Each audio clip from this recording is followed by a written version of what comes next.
Bom dia, boa tarde, boa noite. Seja o horário que você estiver assistindo essa apresentação. Meu nome é Arthur e vou dar a introdução ao nosso trabalho acadêmico desse semestre. Bom, o nosso trabalho acadêmico foi um artigo científico e o título do artigo foi Modelos Computacionais de Redes Neurais no Contexto Educacional. Foi um trabalho em grupo. Eu vou estar apresentando o nosso grupo agora, que é Arthur Abreu de Carvalho, o Rodrigues Lucas Matos e o Ronaldo Souza Leite, que somos alunos de Ciência da Computação, um bacharelado de Ciência da Computação, perdão, e fomos orientados pelos professores Andréa Ono Sakai, que é doutorada em Engenharia Biomédica, Caio Gustavo Rodrigues da Cruz, que tem mestrado em Engenharia e Gerenciamento de Sistemas Espaciais, e pelo professor David Oliveira Cruz, que tem um mestrado em Sistemas de Informação. Esses foram nossos orientadores. E agora eu já vou dar a introdução ao nosso trabalho.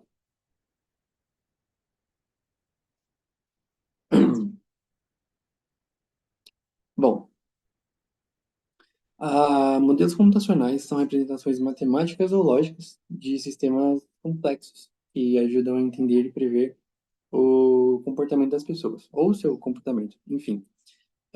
Esses modelos são utilizados em diversas áreas, como a ciência da computação, que é a nossa área aqui. Aí também tem engenharia, biologia e economia, e educação, que vai ser o que a gente vai abordar durante o nosso artigo científico. Foi o que a gente abordou, na verdade, né? E é considerado um dos tipos mais inovadores e populares de modelos computacionais, que são as redes neurais. Bom, e agora, para dar continuidade à apresentação do trabalho, eu vou deixar meus colegas complementarem a apresentação. Olá, eu sou o Lucas Matos e vou falar um pouquinho aqui sobre a nossa metodologia e o nosso método de pesquisa para dar seguimento à apresentação do nosso artigo. Do nosso método, nós utilizamos de um jogo que tem o intuito de ajudar as crianças na fase da alfabetização e apresentar de início as vogais e a como escrevê-las, desenhá-las para as crianças de uma forma muito mais intuitiva, até mais interessante, para gerar o querer da criança, que é muito importante também. E do que se trata esse jogo? No decorrer dele, o Zag, que é o personagem desse jogo, acompanha o aluno por três diferentes níveis. No primeiro, o aluno deve ajudar o Zag a encontrar todas as vogais do alfabeto, que elas estão escondidas em uma interface que representa a cidade de Roboanópolis, que é a cidade onde passa a história desse jogo. No segundo nível, a professora do Zag pede ajuda ao aluno para que ele auxilie o Zag em sua primeira tarefa na escola. E o que é essa tarefa? É escrever todas as vogais em letra de forma, escrevendo em seu dispositivo, em um quadro branco, desenhando sobre a letra em vermelho, seguindo uma linha pontilhada para ficar mais fácil dar essa primeira introdução ao que ele tem que fazer. E no terceiro nível, que é o último nível do jogo, e também o mais importante, que é nele que a gente usa as redes neurais em si, uh, ele segue a mesma lógica do nível anterior, que é a criança desenhar a vogal. Porém, ele não vai mais dar aquela linha pontilhada para ela seguir, para dar o segmento. Ele apenas apresenta a vogal de início e a criança tem que desenhá-la de acordo com os outros dois níveis que ela já viu e já desenhou uma primeira vez. E o que esse terceiro nível faz e qual é a relação dele com as redes neurais? Ele entende cada uma dos desenhos de cada aluno diferente, porque todos vão ter um aprendizado diferente, cada um tem a sua evolução e de acordo com a resposta que o aluno der com o desenho que ele fizer, as redes neurais vão receber essa informação, processá-la e poder devolver de uma forma melhor os pontos onde ela pode melhorar e ajudar o aluno a chegar a entender as vogais em si. Então, mesmo que um já saiba fazer completamente, e aí sim o Zag às vezes não pode apresentar algo muito grande para essa melhora, alguém que não conseguiu chegar à vogal em si, o Zag consegue ajudá-la de forma personalizada a entender e conseguir fazer essas vogais, mesmo que eles estejam em lugares diferentes ali na parte do aprendizado. E é disso que se trata a nossa metodologia de pesquisa. Agora que dando início à nossa fundamentação teórica, é importante dar uma explicação um pouco mais didática sobre como funciona as redes neurais. De começo a gente já apresentou uma explicação um pouco mais técnica de como elas funcionam, porém o entendimento de como elas funcionam é de extrema importância para o segmento do nosso artigo. Então, de uma forma um pouco mais didática, o que são as redes neurais? São sistemas, softwares, que funcionam basicamente como o cérebro humano. Eles pegam uma informação, recebem, processam e devolvem, porém com uma particularidade, que é a cada uso, a cada processamento, ele consegue melhorar, entender, lembrar do que já foi feito e assim responder de uma forma melhor e mais precisa. Por exemplo, a primeira vez que uma rede neural é usada vai ser muito mais atrasada do que a última vez que ela será usada, por já ter passado por diversos aprendizados, diversas perguntas, diversas respostas dadas, pesquisas e etc. Então, basicamente, de uma forma um pouco mais didática, é assim que as redes neurais funcionam.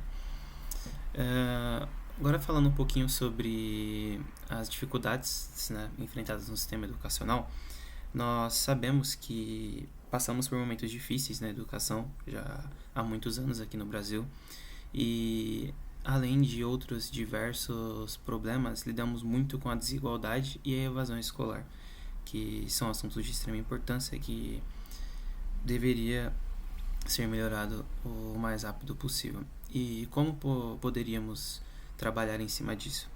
As redes neurais teriam um funcionamento muito bom, por exemplo, no combate a essa evasão escolar. Por quê? Ela consegue, de acordo com cada aluno, personalizar esse atendimento de forma com que o que precise mais conseguirá ser muito melhor atendido, e algum que não tenha esse problema de evasão escolar consegue também ser atendido da forma que ele precise. Se, por exemplo, um software que utiliza a rede neural pudesse ter acesso a essas informações de quantidade de vezes que o aluno esteve presente, notas, entre outros, ele poderia muito bem lidar com essas informações, entender quais alunos estão passando por uma necessidade um pouco maior e assim devolver para a escola de uma forma muito mais precisa aquele aluno que precisa de ajuda e que precisa de um apoio maior que algum outro.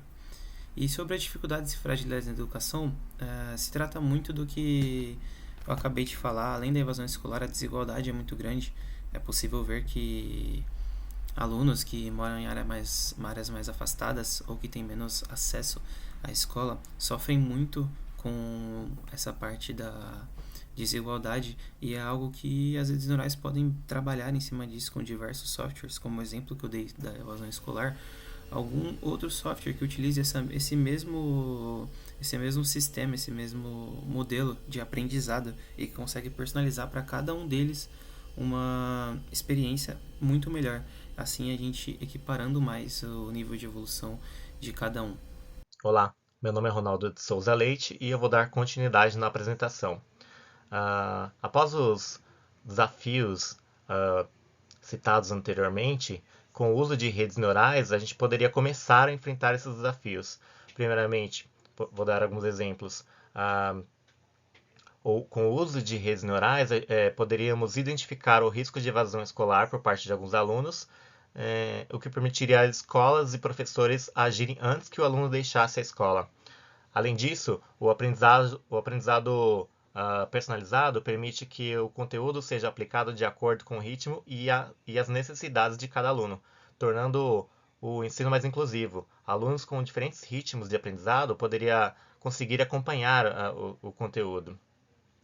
Plataformas baseadas em redes neurais poderiam ser levadas remotamente para diversas regiões e mais alunos poderiam ter acesso à educação de qualidade, independente de onde eles estivessem. Porém, a adoção dessas tecnologias educacionais ainda é lenta no Brasil, parcialmente à falta de estrutura em escolas públicas, mas também a desigualdade no acesso a dispositivos e internet, principalmente em áreas periféricas e rurais. Também tem a falta de capacitação dos professores no uso de ferramentas pedagógicas, de novas ferramentas pedagógicas. Esses obstáculos dificultam a implementação eficaz dessas novas tecnologias. que poderiam melhorar a qualidade do ensino e também melhorar o engajamento dos estudantes. Limitações financeiras e políticas públicas ineficazes no incentivo a essa transição digital também causa essa lentidão no processo de transição. Além do nosso estudo de caso, também temos outros exemplos práticos que poderiam ser comparados, né? Como o Khan Academy e o Duolingo. Esses aplicativos eles utilizam inteligência artificial, né, para adequar o conteúdo de acordo com as necessidades do usuário. Se o aluno tem mais dificuldade em determinado assunto, o aplicativo vai sugerir mais exercícios em cima daquele assunto.